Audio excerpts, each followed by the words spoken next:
अस्सलाम वालेकुम and hi to everyone. आज हम CC 3.1 चैप्टर 22 के पेज 1 में the weldability of the steel. तो ये बहुत ज़्यादा इम्पोर्टेंट चैप्टर है और बहुत सारे इसमें जो है वो आंसर क्वेश्चन आते हैं CSIP के एग्ज़ाम में। तो ये चैप्टर इतना इम्पोर्टेंट है कि कम से कम 30% जो क्वेश्चन है वो इसी चैप्टर से आते हैं। तो इसमें वेल्डेबिलिटी ऑफ द स्टील, तो स्टील में कौन से एलिमेंट ऐड करने से उसकी जो वेल्ड मेटल की जो प्रॉपर्टी है उस पर क्या इफ़ेक्ट होता है और उसमें कौन से क्रैकिंग आते हैं और किन क्रैकिंग को किस तरीके से उनको प्रिवेंट किया जाता है, ये सारी की सारी डिस्कशन करेंगे आज के इस चैप्टर में। यहाँ से इसको स्टार्ट करते हैं। The weldability of the steel. In general, the terms weldability of the material can be defined as। तो आमतौर पर जो मटेरियल की जो वेल्डेबिलिटी है उसको इस तरह से डिफाइन करते हैं।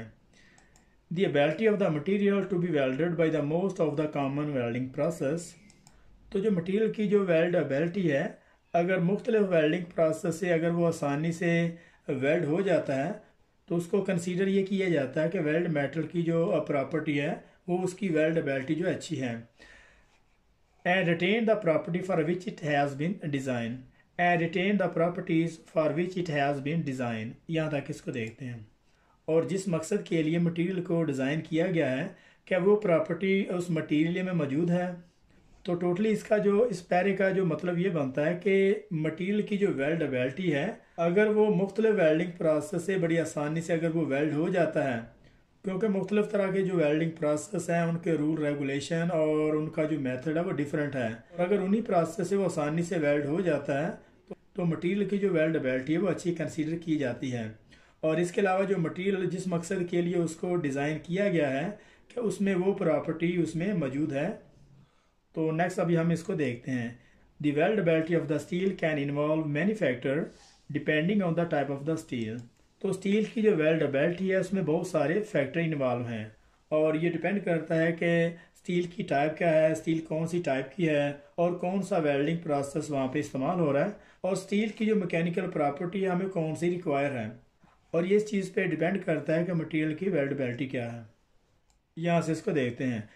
Welding engineers slowly involve with welding of the carbon manganese structure steel में probably defines weldability as a carbon एक्विवेलेंट्स।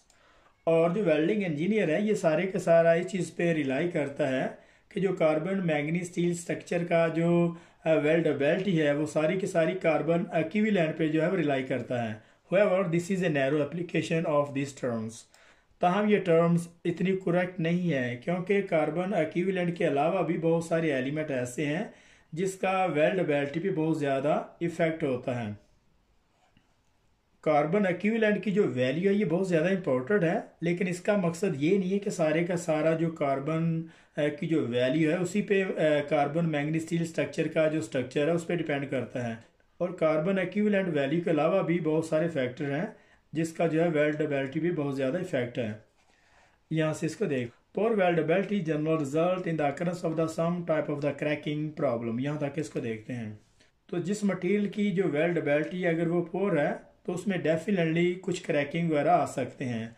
तो most steel have a degree of the weldability. तो कुछ स्टील की जो वेल्डेबिलिटी है बहुत ज़्यादा, तो कुछ स्टील की जो वेल्डेबिलिटी है बहुत ज़्यादा अच्छी होती है। When considering any type of the weld cracking mechanisms, there must be three essential elements present prior to the occurrence। When considering any type of the weld cracking mechanisms, there must be three essential elements present prior to its occurrence। यहाँ तक इसको देखते हैं। तो जिस steel में ये doubt हो कि इसमें क्रैकिंग वगैरह आ सकती तो उसमें तीन एसेंशियल एलिमेंट ज़रूर उसमें पाए जाते हैं जिसकी वजह से मटेरियल में जो क्रैकिंग आती है। तो नंबर 1 में स्ट्रेस है, नंबर 2 में रिस्ट्रेंट है और नंबर 3 में ससेप्टिबल माइक्रो स्ट्रक्चर। तो स्ट्रेस वगैरह देने से फॉर एग्जांपल अगर वेल्ड मेटल जैसे कि अगर किसी भी स्ट्रक्चर को वेल्डिंग हो रही है तो वेल्डिंग के दौरान उसमें बहुत ज़्यादा स्ट्रेसेस वगैरह आती हैं, और इसके अलावा अगर किसी मटेरियल को रिस्ट्रेंट किया हुआ है, अगर उसको लोकल रिस्ट्रिक्शन दी हुई है और उसकी जो मूवमेंट फ्रीली जो उसकी मूवमेंट है उसको रिस्ट्रिक्ट किया हुआ है, इस वजह से भी जो है वो ये प्रॉब्लम आती है। तो नंबर 3 में ससेप्टिबल माइक्रो स्ट्रक्चर, और अगर उसका जो माइक्रो स्ट्रक्चर है वो वीक है तो उस वजह से भी क्रैकिंग आने के चांसेस होते हैं। नंबर 1 में स्ट्रेस है, नंबर 2 में रिस्ट्रेंट है और नंबर 3 में यहाँ पे ससेप्टिबल माइक्रोस्ट्रक्चर। तो यहाँ पे इसकी थोड़ी डेफिनेशन चेक करते हैं कि ये स्ट्रेसेस असल में है क्या।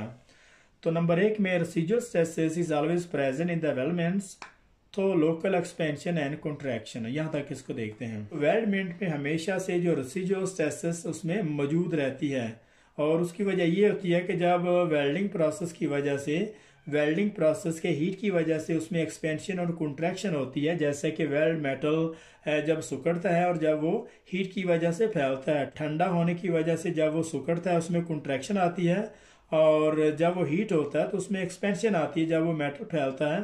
तो इसकी स्ट्रेसेस की वजह से वेल्डमेंट में रेसिडुअल स्ट्रेसेस वगैरह आती हैं। तो नंबर 2 में यहाँ पे रेस्ट्रेंट में भी local restrictions are throw plate being welded to other. यहाँ तक इसको देखते हैं।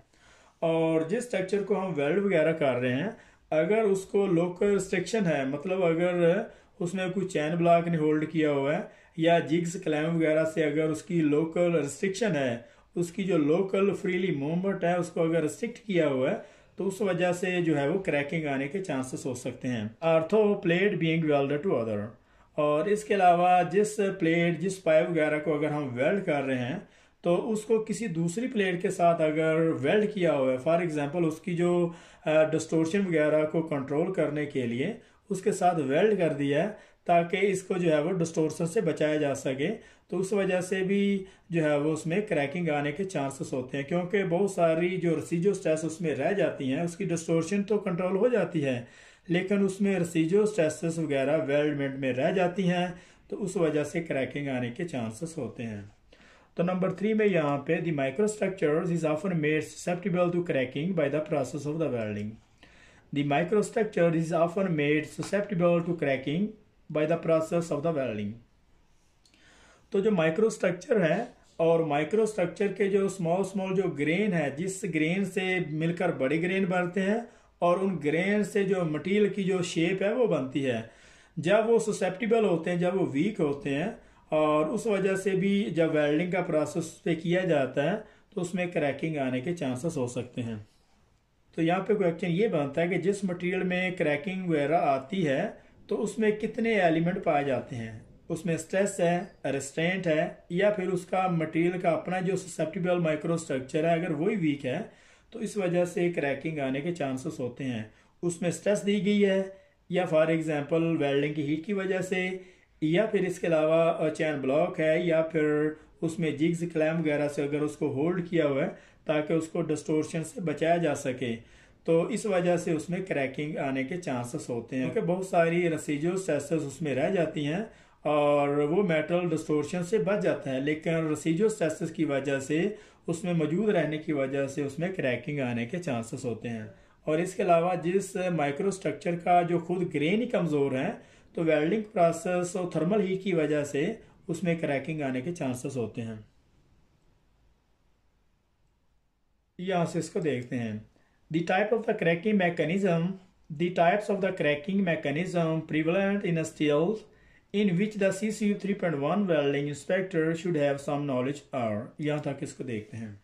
और स्टील में बहुत सारे क्रैकिंग मैकेनिज्म आ सकते हैं और जितने भी क्रैकिंग वगैरह आते हैं, जिस मटेरियल में भी क्रैकिंग वगैरह आती है वो किस वजह से आती है और कौन सी अफेक्ट की वजह से उसमें जो है क्रैक आते हैं, हाइड्रोजन की वजह से या फिर दूसरे रीजन की वजह से। तो ये सारे का सारा नॉलेज एक वेल्डिंग CCU वेल्डिंग इंस्पेक्टर को होना चाहिए।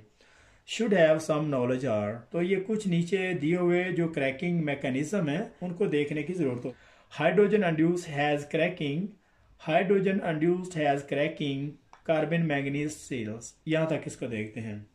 और आमतौर पर जो हाइड्रोजन क्रैकिंग अगर हीट इफेक्टेड जोन के एरिया में आती है तो वो ज़्यादातर कार्बन मैंगनीज स्टील स्ट्रक्चर में आती है। मतलब ये नहीं कि बाकी के मटेरियल में या बाकी के वेल्ड जोन में जो हाइड्रोजन क्रैकिंग नहीं आती, उसमें भी आती है, लेकिन मोस्टली जो है वो कार्बन मैंगनीज स्टील का अगर स्ट्रक्चर है तो उसमें हीट अफेक्टेड जोन के एरिया में ज़्यादातर हाइड्रोजन क्रैकिंग आने के चांसेस होते हैं। तो नंबर 2 में यहाँ पे hydrogen induced weld metal cracking HSLA steels.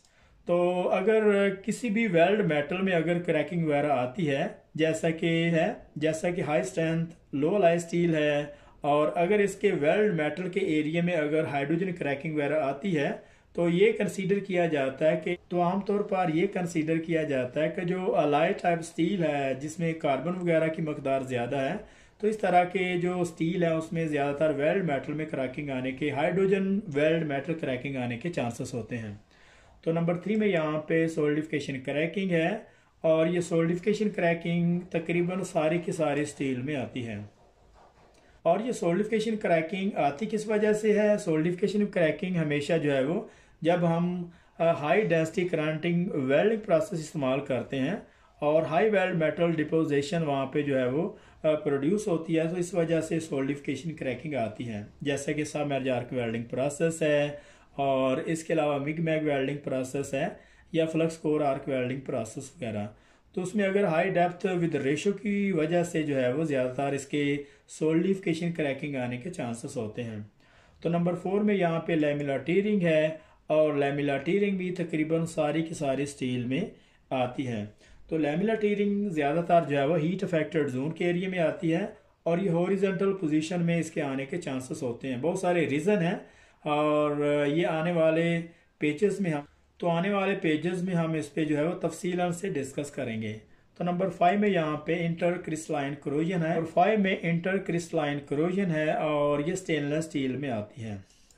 तो इंटर क्रिस्टलाइन करोजन हमेशा स्टेनलेस स्टील में आती है, और जब वहाँ पे बहुत ज़्यादा हाई करंट जो है वो पावर इस्तेमाल की जाती है, तो हीट अफेक्टेड जोन के एरिया में उसके जो क्रोम है वो कम हो जाते हैं, और इस वजह से वहाँ पे जो है वो इंटर क्रिस्टलाइन करोजन आने के चांसेस होते हैं, और ये स्टेनलेस स्टील में आती है। यहाँ पे क्वेश्चन ये भी बनता है कि इंटर क्रिस्टलाइन करोजन किस मेटल में आती है? Carbon manganese steels, HSL steel, या फिर एल्यूमिनियम्स, या फिर नॉन ऑफ देम। तो इंटर क्रिस्टलाइन करोजन हमेशा स्टेनलेस स्टील जो है वो मटेरियल में आती है। तो लैमिलर टीयरिंग किस मटेरियल में आती है? तो ये स्टेनलेस स्टील है, HSL है, या कार्बन मैंगनीज स्टील है, या फिर नन ऑफ देम। तो ये तकरीबन ऑल ऑफ स्टील में आने के चांसेस होते हैं। तो इसी तरीके से सोल्डिफिकेशन क्रैकिंग भी है, और hydrogen induced weld metal cracking है। ये ज़्यादातर वेल्ड मेटल के एरिया में हाई स्ट्रेंथ लो अलाई स्टील में आने के चांसेस होते हैं।